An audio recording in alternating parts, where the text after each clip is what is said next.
Hi! Welcome to Math Factor. Today, I'll be discussing a few more examples for operations and functions.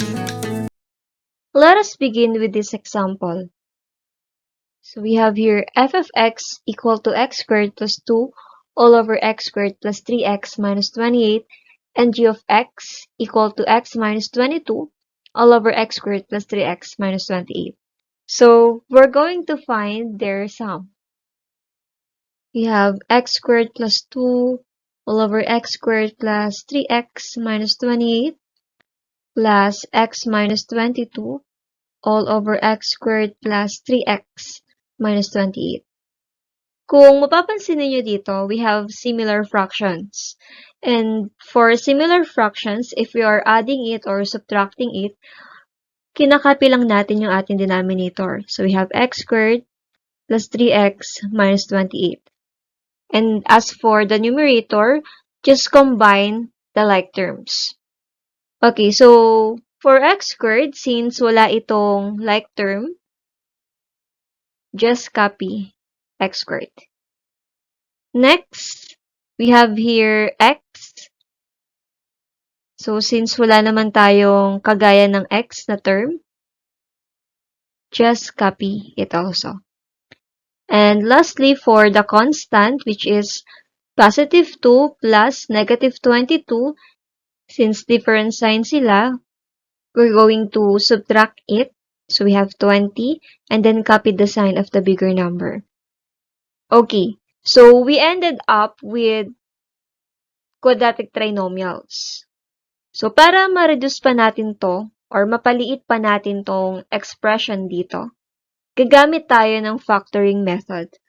Paano ba tayo nagpa-factor? Get the factor of the last term na kapag in-add natin, the answer would be the middle term. So let us try with negative 20. What are the factors of negative 20 na kapag in-add natin positive 1 yung sagot? So kailangan isang negative at isang positive yung ating factor or factors. So we have positive 5 and negative 4. Okay, so try natin. We have negative 4 times positive 5. The product is negative 20. And kapag in-add natin, we have positive 1. Okay, so tama lang yung ating x minus 4 and x plus 5. For the denominator, factors of negative 28, we have 7 times 4. Since positive yung ating gitna, and negative yung ating product dapat, so dapat isang positive, isang negative. The factors would be positive 7 and negative 4. So we have positive 7 and negative 4. Okay, so after natin ma-factor yung ating quadratic trinomial, if may common factors, ika-cancel natin. Kagaya nito, x minus 4 and x minus 4. And as for the remaining factors, just copy x plus 5 over x plus 7. And there you have it. Ito na yung ating final answer. Okay, let's have another example. We have here f of x equal to 3 over x plus 2 and g of x is equal to 2x over x squared minus 4. So we're going to find the sum and the difference of these two functions. Let us start with the sum or yung addition. Okay, let me just write this. We have 3 over x plus 2 plus 2x over x squared minus 4. So, since magkaiba yung ating denominator, hindi natin to pwedeng i-add agad horizontally. So, hahanapin natin yung ating LCD. Okay, so kung i-observe natin tong x squared minus 4 kasi itong x plus 2 ay hindi naman to factorable. Pero itong x squared minus 4 ay factorable. Ang tawag dito ay difference of two squares. Okay, so ang factors nito ay x plus 2 and x minus 2. Kung mapapansin nyo, itong x plus 2 na denominator natin dito ay factor ng x squared minus 4. Kaya, pwede nating sabihin or isulat yung ating gagawing bagong denominator or yung equivalent fraction natin.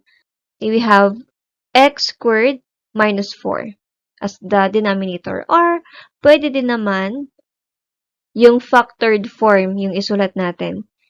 X plus 2, x minus 2. Okay? And then, right after this, normal way natin, the new denominator divided by the original denominator times the numerator. Okay, let's have it one by one. X plus 2 times x minus 2 divided by x plus 2. So, ito ay 1 na lang to. So, ang remaining natin ay x minus 2. Copy ko lang dito. Kasi multiply natin siya sa ating numerator. Okay? And then, of course, ito yung kadalasang nakakalimutan. Yung pinaka-main operation. So, don't forget to write it. Next natin, let us divide the new denominator to the original denominator. The answer is 1 because same lang naman sila. And then times 2x. 1 times 2x is 2x. Next is to simplify this. Express na natin siya as x squared minus 4. Distribute natin to 3x minus 6 plus 2x.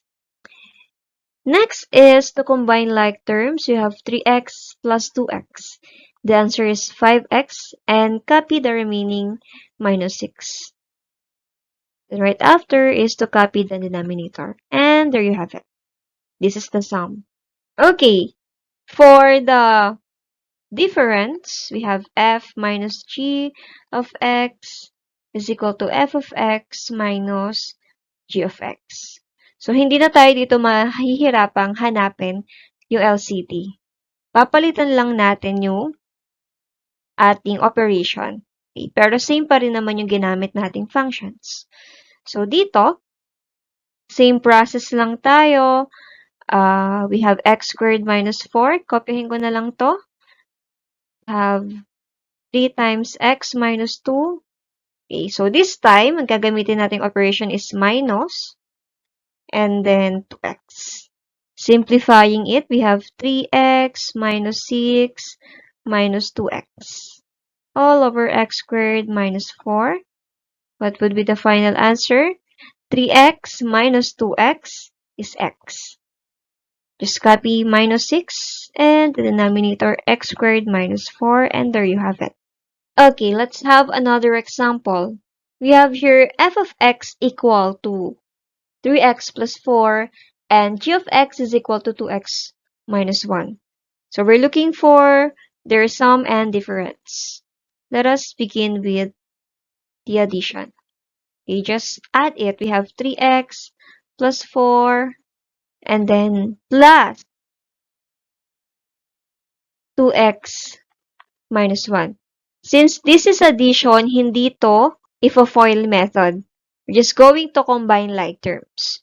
So 3x plus 2x is 5x. 4x plus negative 1 is positive 3. And there you have it. For difference, we have f minus g of x dx plus 4 minus 2x minus 1. So 3x minus 2x is x. 4 minus negative 1 is positive 5. Next, so we have here f of x is equal to 1 over x plus 9 and g of x is equal to 1 over x minus 9. So again, we're going to find their sum and difference. For the sum, 1 over x plus 9 plus 1 over x minus 9. So, as you can see here, walang factorable sa ating denominator. Okay, so pwede yung gawin natin is just to get the product of this denominator. Meron din tayong tinatawag na butterfly method if we have dissimilar fractions when adding or subtracting. All you have to do is just to multiply it diagonally. Okay? So we have here 1 times x minus 9 is x minus 9. So for the sake lang na ma-detailed natin to, kaya isinulat ko. And then, of course, don't forget to write the main operation. And then, next one, this one, 1 times x plus 9.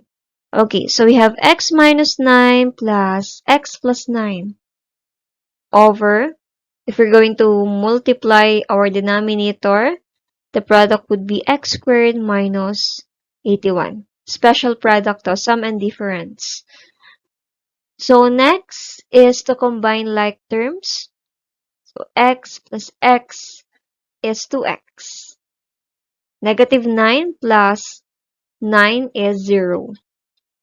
Okay, so copy the denominator and there you have it. Okay, so for the difference, let me just copy 1 over x plus 9 minus 1 over x minus 9. Okay? So, butterfly method tayo. I-multiply ko na yung ating denominator, x squared minus 81. Then, kung ating i-multiply to diagonally, we have x minus 9 minus, okay? The main operation is minus. We have 1 times x plus 9 is x plus 9. Then, combining like terms, x minus x is 0. Negative 9 minus negative 9 is negative 18. Just copy x squared minus 81 and there you have it. Okay, so let us proceed to multiplication. So the first given is f of x is equal to x plus 1 over x squared minus 9, and g of x is equal to x minus 3 all over x squared plus 5x plus 4. So let us find the product of these two functions. Okay? X plus 1 over x squared minus 9 multiplied by x minus 3 all over x squared plus 5x plus 4. So, kailangan yung i-check if factorable ba yung ating mga given numerator and denominator. Okay, so itong numerator na to ay hindi factorable. Ito din, hindi rin to factorable. For this is a difference of 2 squares, so if a factor natin to. And same goes with this denominator. This is a quadratic trinomial, so tatry natin siyang i-factor. Factor na natin, we have x plus 1. Okay, so for this x squared minus 9, so since ito ay difference of 2 squares, paano ba natin kinukuha yung factors ng difference of 2 squares? Just get the square root of the first and the last term. Okay, so for the x squared, if you have an exponent, just divide it into 2 equal parts. So, tig-x sila dito, and then magiging plus and minus. The square root of 9 is 3. Next, for this trinomial, okay, so hanap lang tayo ng factors ng last term. So, we have 4 times 1. So, x plus 4 and x plus 1.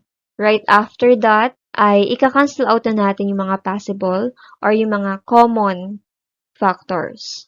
So, we have here x minus 3, x plus 1. Okay? So, the remaining factors are, okay, so for the numerator, we have 1. Kasi lagi namang factor ang 1.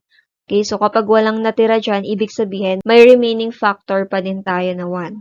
Next, so ang remaining natin for denominator is x plus 3 and x plus 4. So using the FOIL method, we have x squared plus 7x plus 12.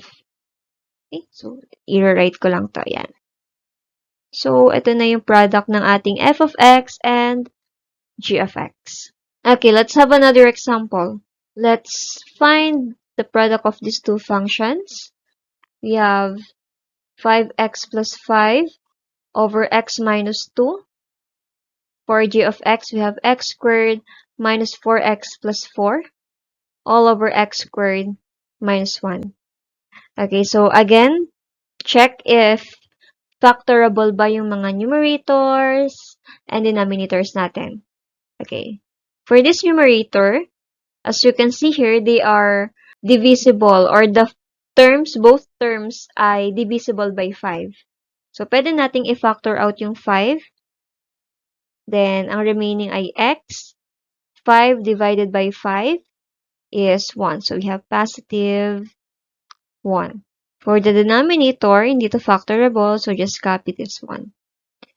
Next, we have here quadratic trinomial. So, factors ng 4, we have negative 2 times negative 2 because the middle term is negative 4. Kasi kapag inad to, we have negative 4. So, tama lang na negative 2 and negative 2. And for the denominator, ito ay difference of 2 squares. So, express natin siya as plus and minus or sum and difference.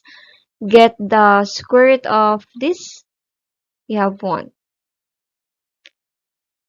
Okay, after factoring everything, cancel out na natin yung mga same or similar factors. We have x plus 1 and x minus 2. Remaining factors, we have 5 times x minus 2 over x minus 1. So, distribute lang natin to. 5x minus 10 all over x minus 1, and there you have it. Okay, next, for division. So, for division, we have here f over g of x is equal to f of x over g of x. So, for the first given, we have here f of x is x plus 3 over x squared plus 2x minus 3. So, itong ating numerator ay hindi factorable. So, write lang natin. For the denominator, ito ay factorable. Let's try kung makakancel ba natin tong x plus 3 na to. Okay, so, ang factors ng 3 ay 3 and 1 lang. 3 times 1. Since meron tayong negative dito, so isa sa kanila ay negative. And since positive dapat yung sum natin, lagay natin yung positive dito sa ating bigger factor and negative here. So, we have x plus 3 and x minus 1. Okay? So, if we're going to cancel this is equivalent to 1. Okay, so, we have remaining 1 over x minus 1 and ito na yung sagot natin. Okay, another example we have here. F of x equal to x minus 6. So, let me just rewrite it. We are looking for the quotient of these two. X minus 6 over x squared minus 12x plus 36 divided by x squared plus 7x plus 12 all over x squared minus 3x minus 18. Okay, so kung nare-recall nyo, if we are dividing with fractions, keep, change to multiplication, and then flip. Okay, so rewrite this, x minus 6 over x squared minus 12x plus 36. Change the operation to multiplication, and then flip.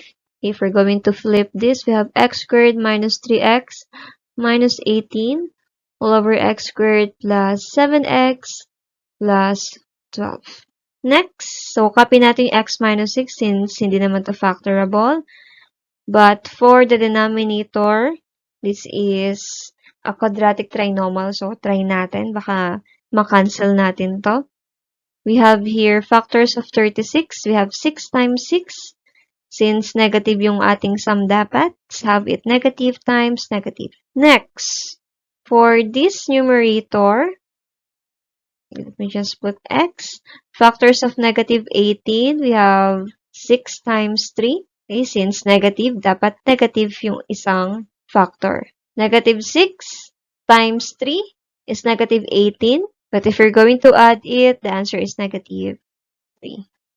So you have x minus 6 and x plus 3. Okay, next, for denominator, we have factors of 12. We have 4 times 3. Positive 4, positive 3 dahil positive naman yung ating middle term. And then, cancel out yung mga same factors. We have x minus 6, x minus 6, and x plus 3. Okay, so again, if walang natira sa ating numerator, ibig sabihin meron tayong 1 dyan as factor. A 1 over the remaining for denominator is x plus 4. And for the last example, we have this. F of x equal to x plus 2 over x squared minus 4 and g of x is equal to x plus 3 over x minus 2. So, ang gawin natin, kunin natin yung product nito and yung quotient. So, we have x plus 2 over x squared minus 4 multiplied by x plus 3 over x minus 2. So, hindi factorable to, ito, and this one. But, for this, ito ay difference of two squares, kaya we will rewrite it as x plus 2 and x minus 2. Okay, and then copy the rest. Right after that, cancel natin yung mga same factors. We have x plus 2 and wala na. Okay? So, for the final answer, we have x plus 3 over. So, using FOIL method, multiply nang natin yan. We have x squared minus 4x plus 4.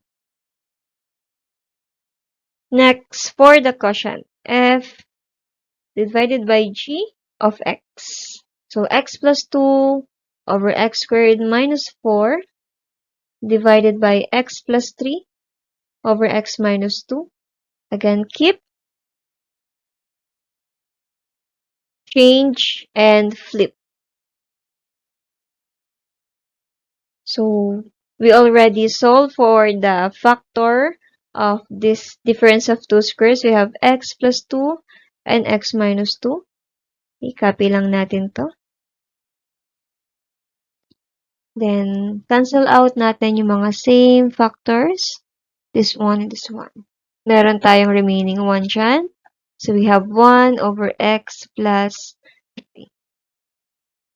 And that's the end of our discussion. Alright, thanks for tuning in. If you enjoyed the lesson, give it a thumbs up and subscribe for more math tips. If you have any questions, leave them in the comments. See you on our next episode. Bye!